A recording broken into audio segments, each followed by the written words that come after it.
Welcome back, everyone, here to Brax Talks. Today we got part 3 of Yankees trade deadline targets. We're going to be doing this from least likely up until most likely. So definitely check out our last two videos on this if you haven't already. Christian, would you like to get right into it? I would.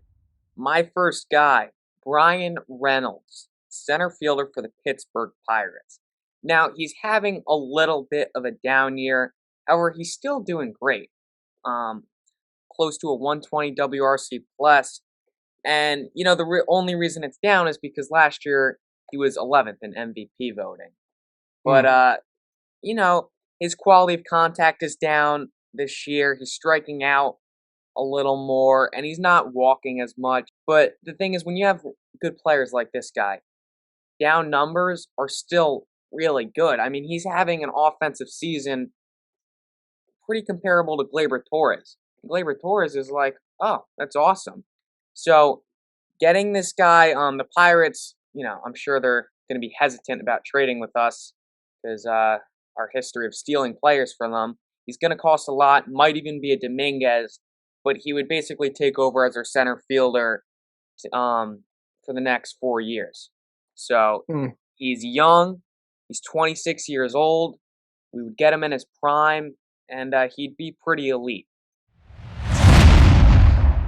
Jorge Lopez, 29 years old. He is the closer for the Baltimore Orioles, and he's having a phenomenal season for the Baltimore Orioles. He's primarily a sinker, curveball, mixes in the changeup a little bit there. As we know, Yankees love our sinker ball pitchers. And according to Fangraphs, he's the 5th most valuable reliever in baseball. So he would absolutely make this Yankee bullpen, which is primarily already a strength when they're fully healthy, and would just make it even better, which would be, I mean, really, really good when you have two of the best closing pitchers in baseball. Clay Holmes, get Lopez in there. I mean, it'd be lights out for any other team. Now he's making $1.5 million this year.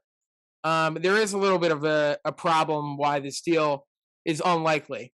In a sense, he's an unrestricted free agent in 2025. Still has 2 more years of arbitration after this, and you might have to overpay since he's in your own division. But if you could somehow find the right deal and maneuver it and get this guy on the roster, I mean, I don't know where to begin with that bullpen. But that's Jorge Lopez for you. Paulo Espino.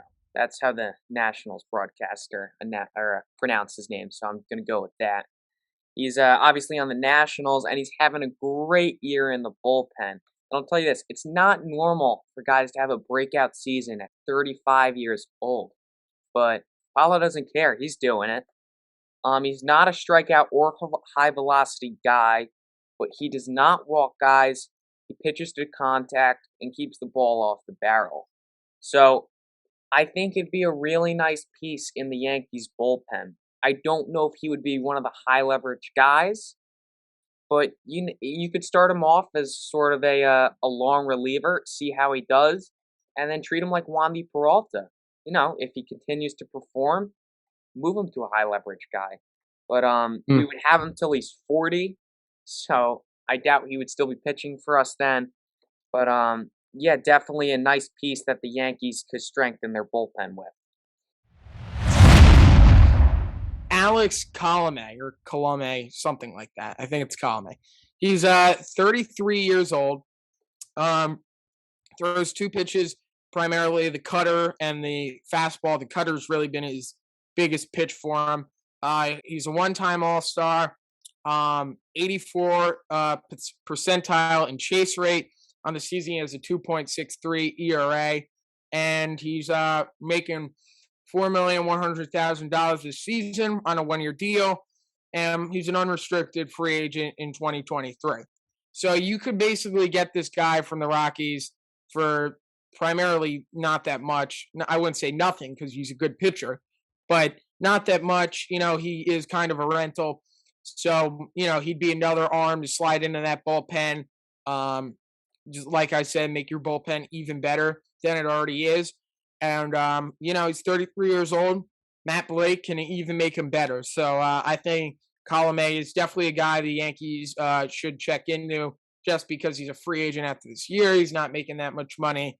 And I think he'd be very, very easy to get. Scott Barlow, a relief pitcher for the Royals. I believe their closer, and he has dominated this season. And he did it last year too. So this isn't a fluky guy like Paulo. He's the real deal. His fastball velocity, interesting enough, it's gone down about 2 miles an hour since last year, and he's getting less strikeouts. Yet he's having a better season. And my theory is he might have lost a little bit of velocity and spent more time focusing on control. His walks per nine went down almost a full one since last year, which is great. I mean, I would Hmm. much rather a guy that's just pounding the zone. And he's still elite. He's still nasty. He's in the 95th percentile in chase rate. So he's got great stuff. He would be a high leverage reliever, maybe a setup man for Clay Holmes, but definitely a guy that would strengthen the Yankees bullpen. He's going to cost a lot, but they definitely have the prospects for him. Let me tell you about Ian Happ. He's 27 years old. He's a switch hitter. Um, can play left field, center field, and a little bit of the infield. Um, he's really good friends with Anthony Rizzo. So, if he got traded over the Yanks, I feel like he would fit right in. Judge and Rizzo are really close. Rizzo being really close with Happ. I think he would merge into the clubhouse very easily, very nicely. And, we've seen this year, Christian, that the Yankees' chemistry has been unreal compared to years prior. This team loves each other. Everyone's friends in the clubhouse. And adding a guy like Ian Happ, I think, would even make that chemistry better and stronger. Um, this year, he hit a home run against the Yankees in Yankee Stadium. Um, he's making $6,850,000 this year. He's a unrestricted free agent in 2024, so they would have him with control not only the rest of this season but next season. And we've seen with Cashman that he likes to acquire guys that he's always had an eye for. And actually, when the Yankees traded Aroldis Chapman over to the Cubs in 2016, one of the guys the Cubs said you could pick from, out of a few players was Gleyber Torres, who we did end up picking and getting over here to the Bronx in his trade. But Cashman was also eyeing Ian Happ. So I think he likes Ian Happ a lot, obviously. I think that proves that.